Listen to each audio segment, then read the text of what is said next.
Hello there, my name is Sixo, but more on that later because we're feeling a bit animated today, and I've got something rather special for you with this pair of handsome beauties, both Takara Tomy animated exclusives and both absolutely gorgeous. And I want to stress this is a bit of a treat because both of these versions are quite hard to track down now and quite desirable as well, so I just happened to have got really lucky quite recently and picked them both up separately, so I figured it might be fun to take a look at them together and compare them to plenty of other animated toys as well. Before we kick off though, it is just worth me saying that today's review is brought to you by TF Source, so you will find a link to their site in the description below and you can go ahead and check them out for all your Transformers needs. First up, we've got the black version, which was available exclusively at a Transformers Museum event back in 2010 and was limited to only 300 copies, so when I say that we're lucky to be looking at this one today, I'm not kidding. Secondly, we've got the rather attractive Elite Guard version from a year later in 2011, and this was an exclusive to Million Publishing magazine in Japan, and it's one I've been intrigued about for years. Both of them are packaged in this rather sultry grayscale approximation of the typical Takara Tomy animated Optimus Prime box, and I think the presentation is stunning. But of course it's the toys themselves that I'm most intrigued about. And you can see here that yes, they are still sealed. I mean, I feel slightly weird about unboxing these on camera, but hey, it's got to be done at some point, right? So may as well make a thing of it. I'm sure it might raise a couple of eyebrows at least, but hey, I'm tremendously excited. I mean, after all, how nice does that look? Now, this is how you know that you're in the 2010 era, right? All these twisty ties, look at this. This stuff, man. And then you got to try and pull all these out here and get them all out the way. Honestly, what a total palaver, but still, it'll be worth it. Not the most graceful unboxing I've ever done, I don't think, but hey-ho. Of course, you can just clip these with like nail clippers or something as well, if you prefer. Anyway, now that that nasty business is over, we can appreciate the actual toys themselves, and my word, these look incredible. Like, I've seen so many pictures of these over the years on the internet and whatever else, and admired them from afar. To actually have them in my collection now, I'm overjoyed about, honestly. They're just the kind of thing that is super desirable, but it kind of lives up to the hype as well, you know? Very, very gorgeous on first evaluation. Because at the end of the day, you know, collecting exclusive stuff and rarities and all of that jazz is cool. If the actual figures themselves aren't all that nice to look at, then it can be a little bit unrewarding in some regards. But in this case, have no fear, they are beautiful. And it helps that I'm a major fan of this mold to begin with anyway. First up, we've got this absolutely lovely black Optimus Prime repaint. And a lot of people are going to say, is this a Nemesis? Is it Scourge? What's the deal with this? Technically, it's none of that. It is just Optimus Prime in black, as signified by the Autobot logo on his left shoulder. Firstly, just check that out for a head sculpt, right? Like, it looks so close to the cartoon. I've always appreciated it for that, you know, with like the big neck and that kind of stuff. But in this case, it's got the glowing red eyes, the little teal accents.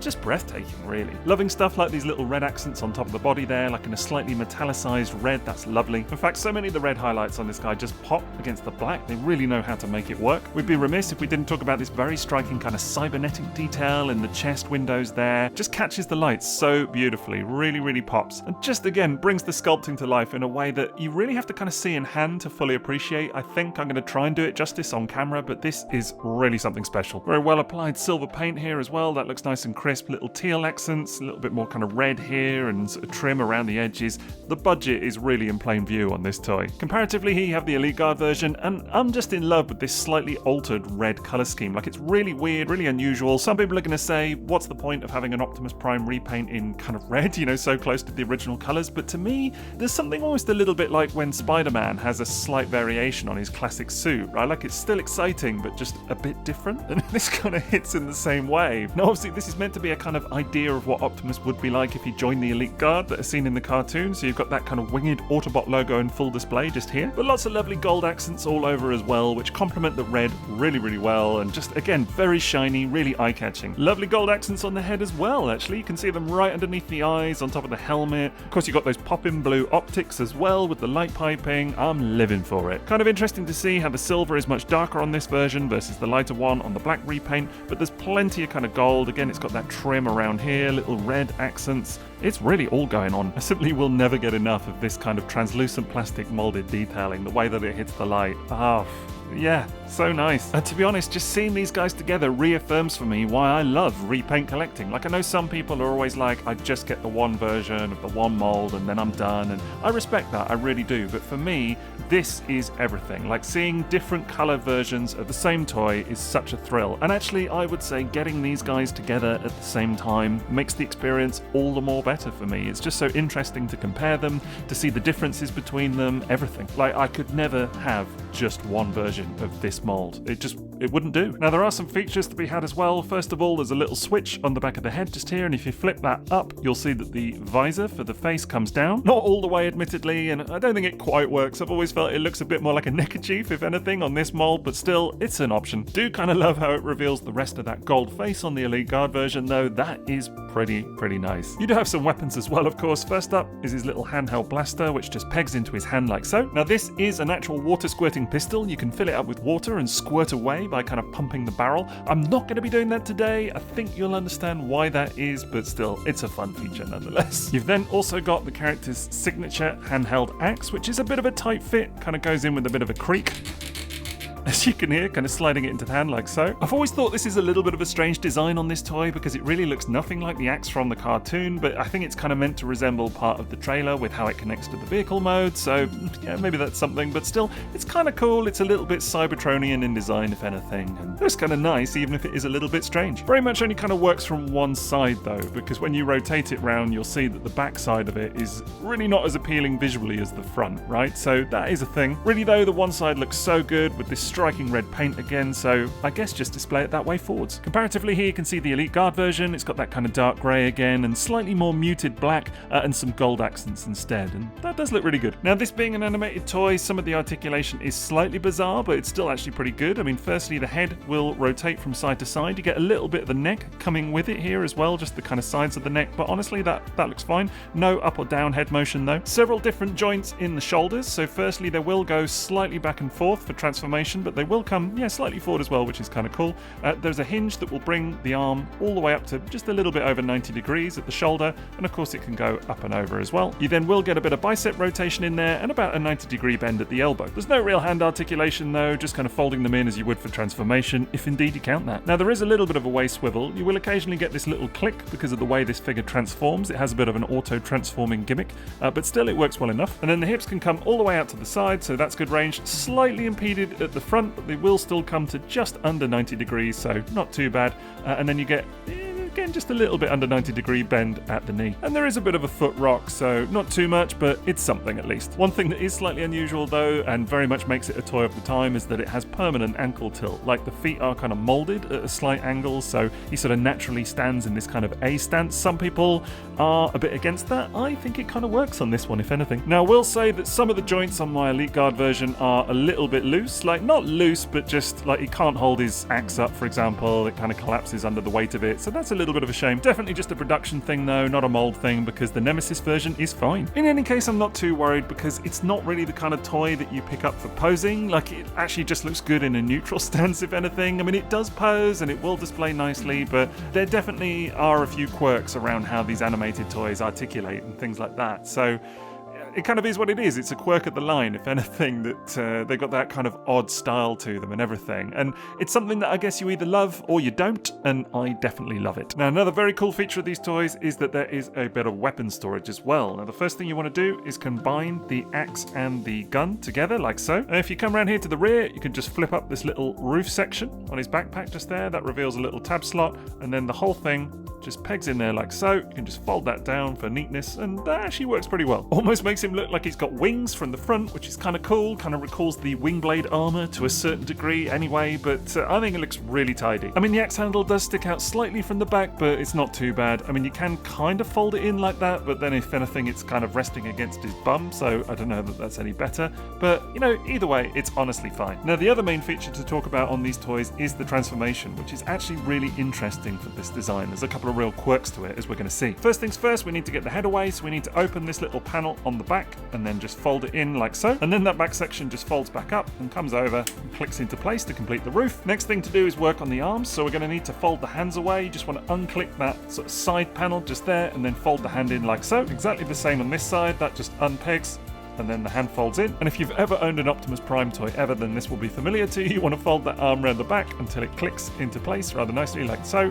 and then bring the forearm under the chest, and then that wrist tab actually comes and folds over and clicks into place there. Same exact thing on this side, bring it around the back until it tabs into place, fold the arm in, and then it should just click on the front. Okay, now we come to the really quirky part, because this figure has a bit of an auto transform gimmick, which is all involving these little gears in the back here, and it is a little bit strange, especially going back to cab mode, right? Like going to robot mode is easier, but you kind of want to press it here, and then what that does is that it kind of enables you to rotate the waist as it folds up, and you're supposed to kind of spin it, and it like moves backwards like this until you get it into the kind of correct orientation, at which point it clips into place. Really odd. If anything, it works a little better the other way, because you kind of press the button just there and then the waist kind of spins around like that and clicks into place. So as I say, the transformation to robot mode is easier, but it's a weird one either way. I remember the first time I did it was on my standard version, and I was so confused because I wasn't using any instructions. So I was like, I had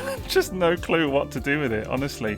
Really bizarre. Anyway, with that done, you want to fold the feet down at the back, and then you want to truncate these legs, which does take a little bit of a push, but they should just slide down like so and click into place. We've got two sets of wheels to deal with, the first of which is this side one here, which kind of pops out the whole panel. That becomes the front wheel. We'll fold the little bumper just there, and that kind of comes round to the side here. There's actually a little tab slot for that inside here, just on the robot mode hip, which is quite hard to find, but when you get it just so, it just kind of pops into place. Then of course it's the same thing on this side. You want to bring that whole back wheel section round to the front, just fold out the little bumper, and then you want to look for that little tab slot just there if you can find it. If they haven't already connected, just squeeze the bumper halves together like so. Then we've got the back wheels, which just flip out on little springs like that, and then of course you can just connect the two halves of the truck bed like so. Quite stiff on this copy, but there it is. And there we go, that's both of them done. And honestly, it's quite a fun process. Like, that little auto transform gimmick is a weird one, and it's definitely going to fox some people. I still get confused with it now, you know, like if you end up in the wrong orientation, you're kind of spinning it round, it's not working. I don't know, it's very, very strange, very kind of its time, but it's something a little bit different, I guess. And look, anyway, the results are definitely worth it. Like, to my eye, that's a handsome set of trucks, right? Like, it's a weird truck mode, don't get me wrong, obviously it's very animated in style, but as far as representations of Optimus Prime go, this is pretty spot on actually. Like, it looks pretty close to the cartoon, I think. Like, obviously it's just the front cab, they never made a trailer for it, the full fire engine mode or anything. Still looks really good in my opinion. I love this kind of curved back end just here. It rolls really nicely, very tidy in my opinion. Fair to say the Elite Guard version again looks spectacular. I love the way this little kind of brushed silver has come out here on the bumper, little gold sections here as well from the backs of the hands, those kind of wrist sections, that all looks really nice. Just very, very beautifully presented toy. Of course, the black version is equally lush. All the teal is pretty much folded away here, just a couple of little bits of evidence on the sides on those stripes, but mostly it's the red that has taken over as the kind of dominant highlight, but I think that looks really, really good. And again, it just makes me appreciate this era of Autobot logos on black Optimus Prime repaints. Now again, this mode has some pretty cool weapon storage. So the first thing you want to do is combine the two weapons and then fold away all these little pieces on the axe like so. And then if we come around to the back of the cab, you'll see these little tab slots in the kind of rear of the arms just there. So this whole section just sort of sits on there like that. And then if you get it lined up, you should just be able to slide that into those tabs like so. And dare I say, I think that works really nicely. Again, it's a bit of a weird one because it's sort of like an approximation of the larger trailer, or like part of it at least. It is really, really weird, but it kind of fills out the back. I mean, it sort of makes this look like a cohesive fire truck in itself, like a kind of miniaturized version. So really, really nice in that regard. I absolutely love how that works. Also really dig how the little water pistol can rotate at the back, and you can actually have it come all the way forwards if you really want to. Kind of points up at a little bit of an angle, but still it does work. And that's respectable, right? Like, the water would be squirting upwards towards the fire. I think it kind of makes sense. And here you can see how that looks on the black version as well. And honestly, I think I prefer it with it on than not. It just looks more complete to me somehow. Even though it's not show accurate in any way, shape or form, I don't kind of mind that. I'm happy to just have it look good, and it definitely does with this thing attached. And then in terms of comparisons, here you can see him with the regular Voyager Optimus Prime standard colours. This is the Hasbro version, so no Autobot logos on this one. And I think with the kind of vibrant red that you get on the classic one, the Elite Guard release actually stands out quite a bit in that regard, so they look great together. Or, you know, we could go ahead and really show off with some of the other versions as well. So on the front row here, we've got BotCon Toxitron from 2011 in that wonderfully horrible green. I just can't get enough of it. And on the back row, he's joined by his BotCon 2011 companion, the Motormaster in the middle there, the black and purple version. And then at the very back, you've got the Takara Wingblade version from 2010 in that kind of clear plastic with the additional accessories. And I love every single version of this. Just wonderful. And then when it comes to robot mode comparisons, here you can see them with the Supreme Class Rollout Command Optimus Prime, an absolutely ridiculous thing that was very kindly gifted to me for my son, and it's full of gimmicks, completely different toy to these two, but still kind of a fun comparison to see. Next, let's talk inspirations, starting with the Elite Guard version, which you can see here with the Hasbro repaint Galaxy Force Optimus Prime from 2006. And supposedly this colour scheme is kind of what's being referenced here, although the reds are slightly different, as you can perhaps see, but still it's that kind of like red with black trousers look going on, and I think there's definitely something between these two in terms of reference for sure. And then we have the black version with a range of similarly coloured Optimus Primes as proof that yes, there are indeed a number of these that are Autobots and not Decepticons or Scourges or whatever they are. So here you can see the JAFCON G1 version, which doesn't have its decals on, but still it is an Autobot, I promise you. That kind of kicked it all off. And then you've got the Masterpiece MP1B based on the first Masterpiece design, and my beloved Nucleon Quest Super Convoy as well, a repaint of Power Master Optimus Prime. And then coming back to animated, here are various Elite Guard robots. You've got Blur, Sentinel Prime, Ultra Magnus, Jetstorm and Jetfire. And you know, you may not have joined the Elite Guard in the show itself, but this is still a really neat sight, all of them lined up like this. And then here's a few more black animated repaints. We've got Shadowblade Megatron, which I absolutely adore, and the Japanese Hyper Hobby exclusive Black Rodimus, which again is just undeniably gorgeous, and this is a great trio in my opinion. And then just because we're having fun, here they are with a bunch of other animated stuff that I just happen to have to hand. Why not, eh? Really though, the ultimate comparison is surely with those other versions of the same mold. And this isn't every single one of them, I must confess, because I don't have the Takara Tomy original like the standard colours, but maybe I need to get that now for completeness sake. I don't know, but even in its absence, I'm sure you can admire that this is a very handsome mold, no matter the colour scheme, and these latest two versions are just ones that I'm tremendously happy to finally add to the collection. I couldn't be happier with them. Like, it might sound silly, but for me to add these to my shelves, it's just a real dream come true. I've looked at these online so many times, really desired them as I say, and it's just one of those where you kind of can't believe that you've actually got it in your house at long last, you know? It feels like a real accomplishment in many regards. Just a mold I absolutely adore in wonderful colour schemes. What's not to like? Anyway, I hope you've enjoyed this look back at these classic toys, and if you would like more of this kind of stuff, then do let me know in the comments below, because I'm certainly up for sharing more. I'd also be very grateful if you could leave me a like for today's effort, please, and don't forget that this review is brought to you by TF Source. You will find a link in the video description below where you can check them out for all your Transformers and third-party needs. But otherwise, that's it from me, so have a great rest of your day, and TTFN.